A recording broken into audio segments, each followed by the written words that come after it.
Ukraine అధ్యక్షులు Zelensky America president Trump దేశాధినేతల మధ్య వాగ్వాదం జరిగింది. నువ్వెంత అంటే నువ్వెంత అనుకున్నారు. రష్యాతో శాంతి ఒప్పందం కుదుర్చుకోవాలని ట్రంప్ ప్రతిపాదించారు. అయితే జెలెన్స్కీ ఒప్పందం కుదుర్చుకోలేదంటే బయటకు వెళ్లిపోతామన్నారు ట్రంప్. ఉక్రెయిన్ అతిపెద్ద సమస్యల వలయంలో చిక్కుకుందని, గట్టెక్కడం అసాధ్యమని డొనాల్డ్ ట్రంప్ అన్నారు. లక్షలాది మంది జీవితాలతో జెలెన్స్కీ చెలగాటమాడుతున్నారని అన్నారు. జెలెన్స్కీ తీరుతో మూడో ప్రపంచ యుద్ధం వచ్చేలా ఉందన్నారు ట్రంప్. అయితే జెలెన్స్కీ పనులతో ఉక్రెయిన్కు చాలా చెడ్డ పేరు వస్తోందని, శాంతి ఒప్పందం కుదిరే తరుణంలో జెలెన్స్కీ వ్యవహార శైలి సరికాదని ట్రంప్ వ్యాఖ్యానించారు. ఇటు జెలెన్స్కీ తీరు చాలా విషయాలను క్లిష్టతరం చేస్తుందని ట్రంప్ ఆగ్రహం వ్యక్తం చేశారు. ట్రంప్కు అంతే స్థాయిలో ఉక్రెయిన్ ప్రెసిడెంట్ జెలెన్స్కీ బదులు ఇచ్చారు.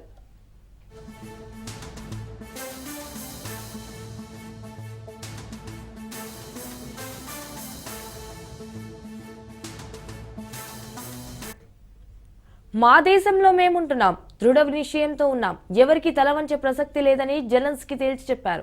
తమకు మద్దతుగా ఉన్నందుకు అమెరికాకు ఆయన కృతజ్ఞతలు తెలిపారు. అయితే జెలెన్స్కీ మాటల మధ్య కలగజేసుకున్న అమెరికా ఉపాధ్యక్షుడు జేడీ వాన్స్ గట్టిగా మాట్లాడొద్దని జెలెన్స్కీని హెచ్చరించారు. యుద్ధానికి ముగింపు పలకాలంటే దౌత్యం అవసరమన్నారు జేడీ వాన్స్. ఎలాంటి దౌత్యం జెలెన్స్కీ అంటూ ప్రశ్నించగా, అధ్యక్షుడి కార్యాలయంలో ఇలా ప్రవర్తించడం సరికాదని వాన్స్ చెప్పుకొచ్చారు.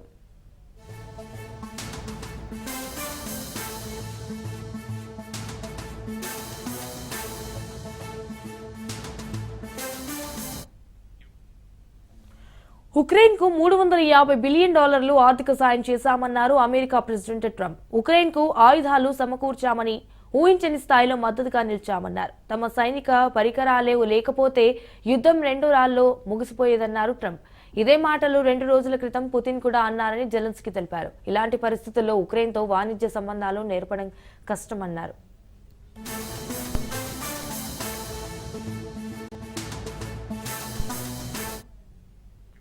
అయితే ట్రంప్ జెలెన్స్కీ మధ్య మాటల యుద్ధంతో ఖనిజాల ఒప్పందం కుదరలేదు. ఖనిజాల ఒప్పందంపై సంతకం చేయకుండానే వైట్ హౌస్ నుంచి జెలెన్స్కీ వెళ్లిపోయారు.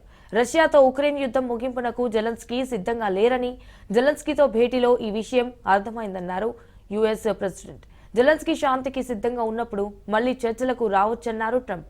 ఇటు అమెరికా మధ్యవర్తిత్వం వహిస్తున్న శాంతికి జెలెన్స్కీ సిద్ధంగా లేరన్నారు. తనకు ఎలాంటి ప్రయోజనం వద్దు, శాంతి కావాలన్నారు. ఓవల్ ఆఫీస్లో అమెరికాకు జెలెన్స్కీ అవసరపరిచారని ట్రంప్ చెప్పుకొచ్చారు.